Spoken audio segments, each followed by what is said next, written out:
유튜브 노음성 한국사에서 수험생활에 대한 많은 이야기부터 한국사에 대한 재밌는 이야기까지 더 많은 것들을 확인하실 수 있습니다. 구독, 좋아요, 알람 설정 부탁드립니다. 안녕하세요. Q&A 짤강 시간입니다. 자, 오늘은 여러분 제가 Q&A 짤강은 여러분들이 이제 카페나 또는 이제 뭐 현장에서나, 근데 요즘엔 현장에 좀 많이 못 뵈니까, 그러니까 이제 질문이 자주 나오는 거나 또는 제가 여러분께 직접 말씀드리면 좀 짧게 설명을 해도 여러분이 이해하시기 편할 만한 거, 그런 것들을 제가 지금 시리즈로 계속 하고 있습니다. 자, 오늘은 여러분 또 질문 많이 나오는 것 중에 근현대사에서 3.1운동 이후에 자, 파리강화회의에 김규식을 파견하잖아요. 근데 이걸 우리가 수업 시간에 두 번을 본다고, 한 번은 신한청년단이고 그 다음에 또 한 번은 또 임시정부. 그래서 이게 여러분들 또 자주 올라오는 질문 중에 하나라서 저 말씀을 제가 카페에 질문을 하나 가지고 왔습니다. 이걸 가지고 금방 말씀을 한번 드려볼게요. 자, 파리강화회의 김규식 파견 임시정부 활동으로 봐야 되느냐? 여기 일단 질문이잖아요. 그럼 제가 대답부터 해볼게요. 맞습니다. 맞아요.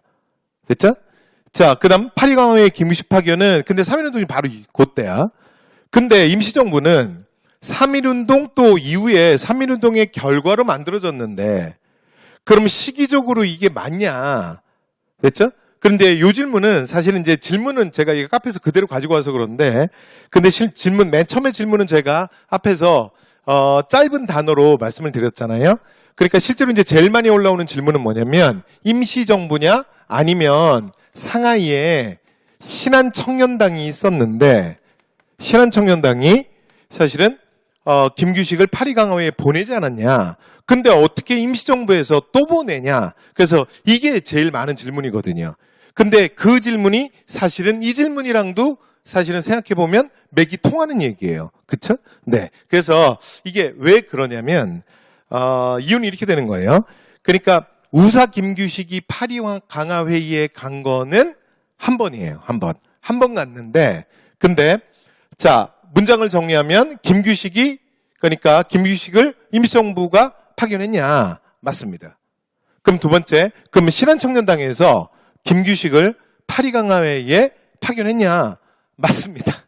그래서 이게 둘 다 맞는 말이야. 근데 실제로 김규식은 한 번 간 거야. 그렇죠? 한 번 갔지만 둘 다 맞아요. 그러니까 이게 정확하게 표현하면 이렇게 되는 거예요. 그러니까 원래 처음에 우사 김규식이 파리강화회의를 갈 때는 신한청년당에서 간 거야. 왜냐면 이 신한청년당이라는 게 원래 상하이에 있는데 3.1운동 이후에 이 신한청년당을 중심으로 해서 임시의정원이라는 게 만들어져요. 임시의정원. 그리고 이건 수업 시간에도 말씀드렸죠. 항상 정부 수립에 앞서서 그러니까 기본적으로 정부를 구성하려면 그러니까 이런 거는 대한민국 수립도 마찬가지고 그러니까 이건 뭐 북한 정부 수립할 때도 마찬가지고 그러니까 어디나 다 마찬가지야. 그냥 이런 건 외우는 게 아니라 당연하다고 생각하시면 돼요. 무슨 얘기냐면 정부를 만든다는 건 정부 각 부처를 어떻게 할 것이며 정부에 어떻게 할 것이며 정부의 기본 형태를 어떻게 할 것이며 이런 것들에 대한 약속이 있어야 되잖아요. 그죠? 그러니까 그런 것들이 들어가는 게 기본은 법인 거예요. 법. 그러니까 헌법에 그런 게 사실 규정되는 거잖아. 그쵸?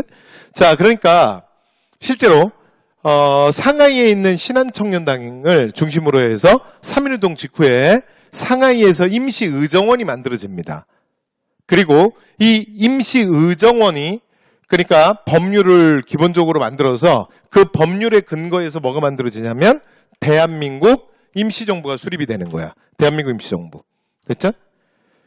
그러니까 여기에서 자, 그 이후에 자, 대한민국 임시정부가 수립이 됩니다. 되죠? 순서는 이렇게 되는 거야. 됐죠? 자, 그래서 우리가 그 상하이에 있는 대한민국 임시정부는 기본적으로 뭐 신한청년당이 뭐 모태가 됐다 뭐 이런 표현도 조금 쓰긴 해요. 그렇죠? 그래서 이렇게 요 순서로. 그래서 예전에 상하이에서 임시정부 수립이 먼저냐? 이거 기출 9급 기출이에요. 임시의정원이 먼저 만들어졌느냐가 시험에 나왔던 적이 있어요. 그러니까 이런 건 외우는 게 아니라 그냥 당연히 그런 거야. 그러니까 나중에 그 광복 이후에 48년에 대한민국 정부 만들어질 때도 여러분 똑같습니다. 만들어질 때도 보면 그러니까 일단 재헌의회 그러니까 50총 선거로 인해서 1대 국회가 먼저 뽑혀야 돼. 그리고 나면 7월에 법을 만들고 그리고 나면 8월에 대한민국 정부 수립으로 가는 거예요. 됐죠? 그러니까 이건 항상 그런 거야. 됐죠? 자, 그러니까 여기다 이제 김규식, 우사 김규식을 다시 한번 집어넣어 보면 이렇게 되는 거죠. 그러니까 우사 김규식이 신한청년당 시절에 김규식 선생이 파리로 파견이 된 거야. 파리강화회의에. 근데 파리강화회의라는 건 모르셔도 돼요. 그냥 편하게 들으세요. 이거 세계사적 배경이니까. 그러니까 세계 1차 대전 이후에, 그러니까 세계 1차 세계대전이 1914년에 일어나서 1918년에 끝나거든요. 그러니까 파리 강화회의라는 건 우리가 일명 베르사유 체제라고도 얘기하는데, 그러니까 1차 세계대전이 끝나고 나면 이 전후 문제들, 그러니까 전후에 기타 등등 예를 들어 배상금 문제라든가 또는 무슨 영토에도 변화가 생기고 피해자도 많고 기타 등등 이런 게 있을 거 아니에요. 또 승전국이 있고 패전국이 있고 그런 거 아니에요. 그러니까 그런 것들을 어떻게 할 거냐 는 거에 대한 국제적 합의예요. 되죠? 네. 근데 거기에 실제로 당시에 1차 세계대전 이후에 제가 수업 시간에도 말씀드렸는데 1차 세계대전의 가장 큰 결과 중에 하나가 뭐냐면 세계 1번 국가가 바뀌는 거야. 그러니까 그 전까지, 그러니까 19세기에서부터 20세기 넘어올 때까지, 18세기에서부터 19세기 초 넘어올 때까지 세계 제1강대국, 해가 지지 않는 나라는 영국이야. 영국이 넘버원이야. 그런데 세계 2차, 그러니까 1차 세계대전을 겪으면서 나타난 가장 큰 변화는 뭐냐면 세계 1번 국가가 미국으로 바뀌어요. 그러니까 그동안 이 고립주의 외교에 의해서 사실은 베일에 가려 있었던 미국이라는 거대한 나라의 실체가 전 세계에 드러나는 거야. 그래서 세계 1번 국가가 미국이 되는 거야. 여기까지 됐죠? 근데 이 상황에서 당시에 그 미국의 대통령 윌슨이 민족 자결주의를 얘기하게 돼요. 그러니까 그 민족의 미래는 그 민족 스스로 결정해야 되는 것 아니냐라는 이슈를 들고 나온 거야. 근데 사실은 이건 굉장히 정책 발언이야. 그리고 여기서 말하는 그 민족이 그 민족의 미래를 스스로 결정하는 건 철저하게 패전국의 식민지에게만 국한되는 얘기예요. 됐죠? 그러면서 이제 대신에 미국은 국제사회 속에서 더 많은 발언권을 갖게 되는 거죠. 됐죠? 그리고 영향력을 강화하는 거지. 근데 이제 우리 이제 이런 상황들 잘 모르는 상황이니까 1차 세계대전 이후에 이런 변화들이 있다는 얘기를 듣고, 근데 우리는 당시에 1910년에 일본한테 국권을 뺏긴 다음이잖아. 그러니까 우리의 대표가 가서, 그러니까 우리도 독립을 원한다. 우리도 우리 민족의 미래를 우리가 스스로 결정할 수 있게 해달라. 이런 것들을 말하기 위해서. 왜냐하면 1차 세계대전 이후에 파리강화회의가 제일 크니까. 그러니까 신한청년당 대표로 김규식을 보낸 거예요. 되죠? 근데 김규식이 상하이 갈 때까지도 시간이 많이 걸리고요. 그 다음에 상하이 가서도 제법 체류를 하다 와요. 왜냐하면 거기에 여러 외국 정상들 또는 외국 관료들 또는 외교와 예를 들어 외교 장관들 이런 사람들 많을 거 아니야. 그러니까 이제 그들과 만나고 그러면서 이제 우리나라를 알리려고 하는 거죠. 또 우리의 독립의 의지를 전 세계에 알리려고 했던 거지. 됐죠? 그렇게 시간이 가잖아. 됐죠? 그리고 나면 임시정부가 수립이 되는 거예요. 상하이에서 임시정부가 수립이 되는 건 4월이잖아. 4월. 그렇죠? 그러니까 이제 4월에 수립이 된 거야. 근데 김규식이 파리에서 지금 여러 가지 외교 활동을 하고 있잖아요. 그렇죠? 그러니까 김규식이 외교 활동을 할 때 김규식에게 이게 목적이 뭐냐면 힘을 실어주기 위한 거야. 그러니까 여러분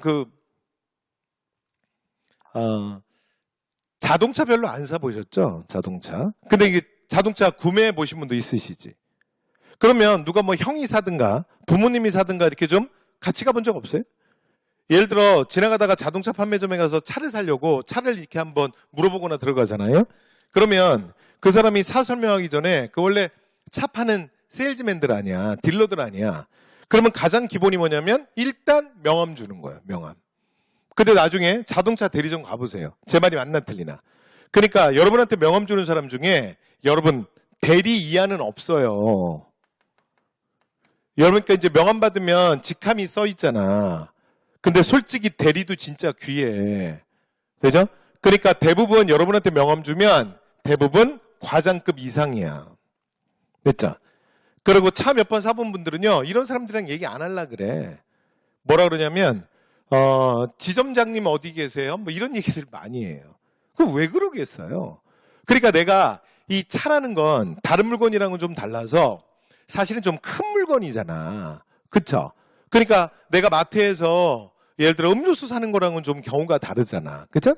그렇기 때문에 예를 들어 어느 직급 이상이 되는 사람 얘기랑 얘기했을 때 내가 자동차에 대해서 더 많은 혜택을 받을 수 있는 거야. 그리고 그 사람이 말했던 거는 그 사람의 직함이 있기 때문에 그만큼 지켜줄 확률이 높다라고 소비자가 생각을 하는 거야. 제가 무슨 말 하는지 아시겠어요? 그러니까 김규식이 지금 파리에서 여러 이제 국제적 정상들이라든가 또는 이제 외교의 책임자라든가 이런 사람을 만나야 되는데 그럼 이제 넌 누구냐? 그러면 전 한국에서 왔는데요. 근데 뭐 누구냐? 전 규식인데요. 그러니까 이래 갖고 여러분 되겠냐고.